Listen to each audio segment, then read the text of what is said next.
Bismillahirrahmanirrahim. Assalamualaikum warahmatullahi wabarakatuh. Ada 3 model manusia terkait dengan salat subuh. Ada yang terbiasa, sudah biasa memang, tanpa dibanguni pun sudah bangun. Bahkan kalau kita nggak ngikuti subuh itu rugi gitu. Itu terbiasa sudah. Ya insya Allah kayak kita seperti inilah. Tapi ada yang terpaksa. Ikut jamaah subuh karena terpaksa.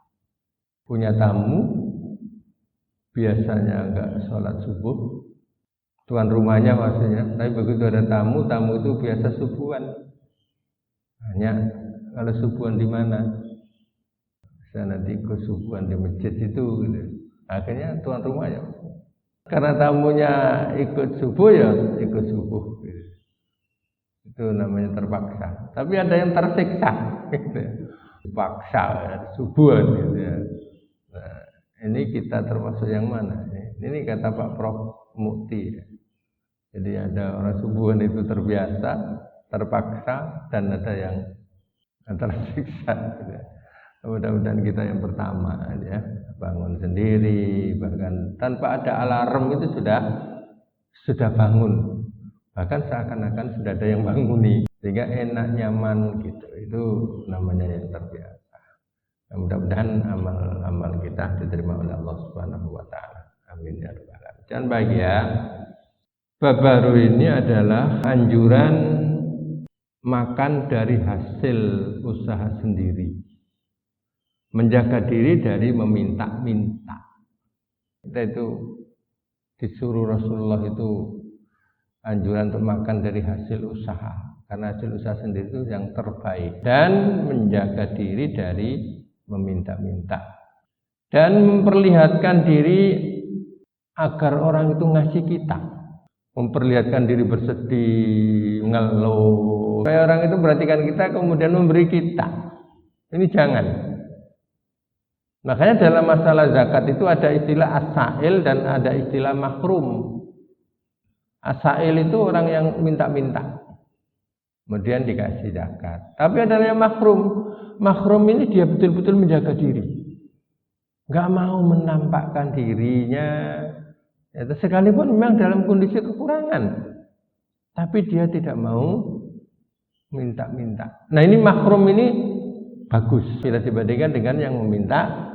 Jadi kita itu disuruh untuk menjaga diri dari meminta-minta. Nah, bab ini sangat penting bagi kita, sehingga diawali dengan firman Allah Subhanahu Wa Taala, "Wa idza qudatis sholatu fantashiru fil ardi wabtaghu min fadlillah." Terusnya wa dzkurullaha katsiran la'allakum tuflihun. Jadi apabila kamu itu sudah selesai sholat, fantashiru fil ardi, bertebarlah kamu di bumi, dan wabtaghu min fadlillah, tujuannya itu mencari rezeki dari Allah. Ayat ini terkait dengan masalah sholat. Kalau di ayat Al-Quran surah Jumat itu kan, ya ayyuhalladzina amanu idza nudiya lis-sholati min yaumil jumu'ah fas'au ila dzikrillahi wa dzarul bai' dzalikum khairul lakum in kuntum ta'lamun. Itu kan pertama perintah, disuruh untuk ingat kepada Allah pada hari Jumat, bersegeralah kamu untuk datang. Yang demikian itu lebih baik jika kamu itu mengetahui, dan kita semua sudah tahu itu lebih baik. Nah, ayat berikutnya itu fa idza qudatis sholatu fantashiru fil ardi. Kalau sudah selesai sholat, jangan berdiam diri aja di masjid. Fantashiru fil ardi, bertebarlah kamu di bumi, wabtaghu min fadlillah, carilah karunia Allah Subhanahu Wa Taala. Ini menunjukkan di bumi. Tapi ingat, di saat kita mencari rezeki itu fadhkurullaha katsira, tetap aja kita disuruh ingat kepada Allah Subhanahu Wa Taala. Makanya kita nanti setelah ini kan bertebar kita di bumi sesuai dengan profesi masing-masing. Yang pegawai ke kantornya masing-masing, yang punya usaha ya sesuai dengan usahanya masing-masing. Ini disuruh, daripada kita berpangku tangan tidak punya kegiatan. Yang sudah pensiun ini ya sudah ada kegiatan apa saja di rumah. Jangan tidur terus, apa aja kegiatan. Entah baca-bacakan, entah bersih-bersihkan. Yang masih aktif, monggo segera. Yang sudah pensiun, tetap aja kita menggerakkan tangan. Karena di dalam hadis satu menyatakan, harik yadaka ya'tikar rizq. Jadi gerakkanlah tanganmu, maka rezeki akan datang. Nah, jadi Allah memberitakan kepada kita kalau sudah selesai sholat itu kita disuruh bertebarlah kita di muka bumi. Nah, kecuali kalau sholat isya. Kalau sudah sholat isya itu kalau nggak ada urusan yang lain itu biasanya Rasulullah SAW itu tidur. Karena apa? Supaya nanti seperti malam terakhir itu kita bisa bangun seger kita setelah sudah tidur, kemudian kita bisa bertakarub pada Allah Subhanahu wa taala lewat tahajud. Seperti perintah Allah. Ya ayyuhal muzammil qumil laila illa qalila nisfahu aw inqus minhu qalila aw zid alaihi. Setelah tahajud kemudian warattilil qur'ana tartila. Baca Quran tartila dengan tartil. Nah, jadi ini bab ini dimulai dengan surat Al-Jum'ah ayat 10 ini.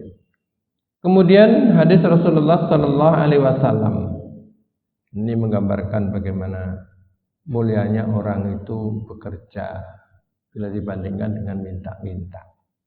Ini ada hadis dari diriwayatkan oleh Bukhari ya. Li ayya khudha ahadukum ahbalahu summa ya'til jabal wa ya'ti bi husmatin min hatab ala dhari fa yabi'aha fa yakuffallahu biha wajhahu khairun lahu min ayas 'alan nas a'tauhu aw mana'uhu. Jadi tidak ada seorang yang mengambil tali kemudian datang ke gunung fa ya'ti bi husmatin min hatab, kemudian dia itu mencari kayu bakar. Nah, ambil tali bagi berangkat ke gunung dalam rangka mencari kayu bakar, kemudian dipikul ala dhorihi, kemudian fayabi'aha, dijual kayu tadi itu. Dulu kalau di kampung-kampung kita itu kan begitu ya. Jadi ada orang itu dari jauh jual ke kota, kerja itu dipikul itu, kemudian fayakufallahu biha wajhah, Allah akan memberikan kemuliaan baginya. Itu lebih baik katanya, khairun, lebih baik lahu baginya min ayyas 'alan nas, daripada minta-minta. Sudah gagah masih minta-minta, masih gagah minta-minta di jalan-jalan. Nah, itu lebih baik tadi orang tadi yang datang ke gunung dari kayu bakar kemudian dijual tadi untuk kebutuhan kehidupan, daripada orang yang minta-minta atauhu au mana'uhu. Orang minta itu dua, kalau nggak dikasih ya ditolak. Jadi yang bahagia kerja apa saja pun yang penting halal itu lebih baik bila dibandingkan dengan minta-minta. Dulu ada seorang yang namanya Priskukit, cita-citanya bagus. Dia memang bapaknya kurang mampu. Kemudian dia cita-citanya pengen mengelilingi dunia. Gimana saya bisa mengelilingi dunia ini gitu, padahal bapak nggak mampu, orang tua nggak mampu. Akhirnya dia punya inovasi muncul. Saya tak pengen jadi tukang semir sepatu. Begitu, Pak, tolong Pak, aku minta Pak alat, saya mau jadi tukang semir sepatu. Nah, kalau semir sepatu itu bahannya kan enggak itu kan, kotak, semir, kain, sikat, kan itu aja kan. Dan ini banyak kan di tempat-tempat itu mulia. Jadi suatu saat dia pokoknya terus semir dan betul-betul bekerja. Ya, Pak, semir sepatunya Pak, ini kotor Pak. Berapa Pak? Terserah Bapak. Semir mengkilat. Senang orang itu. Suatu saat dia ingin menyemir sepatunya presiden Amerika. Didatangilah. Gimana menemui presiden, sulitnya nggak karuan tuh ya. Sampai nunggu di depan istana itu sampai 3 hari. Pokoknya aku bisa bagaimana bisa menyemir sepatunya presiden. Kemudian penjaganya ketat, nggak boleh masuk.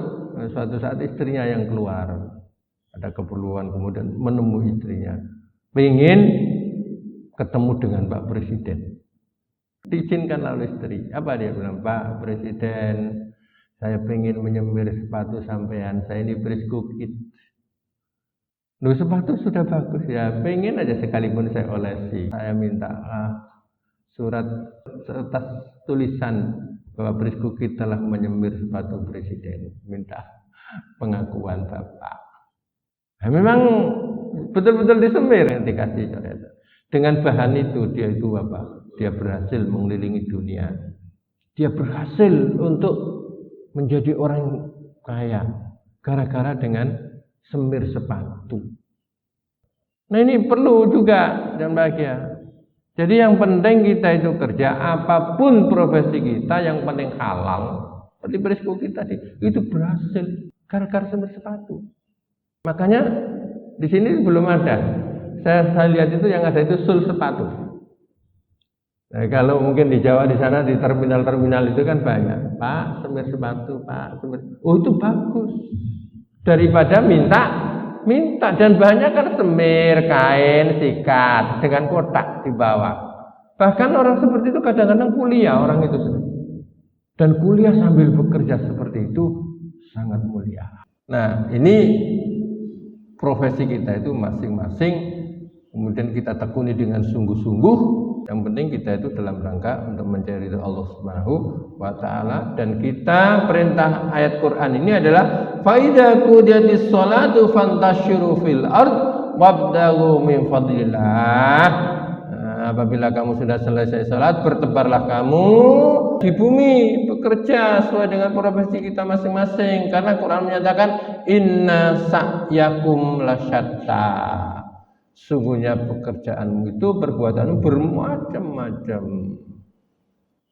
Tapi itu nanti akan juga kita temui kok hasilnya itu. Wa batagu min fadlillah, cari karena Allah. Tapi ingat, fadkurullaha katsira. Dalam bekerja itu tetap aja ingat kepada Allah Subhanahu wa taala. Supaya kita bagus. Dan tadi hadis tadi digambarkan oleh Allah Subhanahu wa taala bagaimana orang yang mengambil tali kemudian dia berangkat ke gunung, kemudian ambil kayu sampai dipikul di punggungnya, kemudian dijual kayu itu dalam rangka untuk memenuhi kehidupannya. Itu lebih baik bila dibandingkan dengan orang yang hanya minta-minta belaka. Dan dua kemungkinan orang minta itu kadang dikasih dan kadang ditolak. Mudah-mudahan ini singkat ini ada manfaatnya bagi kita, dan kita lanjutkan nanti pada hadis-hadis berikutnya. Subhanakallahumma wa bihamdika asyhadu an la ilaha illa anta astaghfiruka wa atubu ilaik.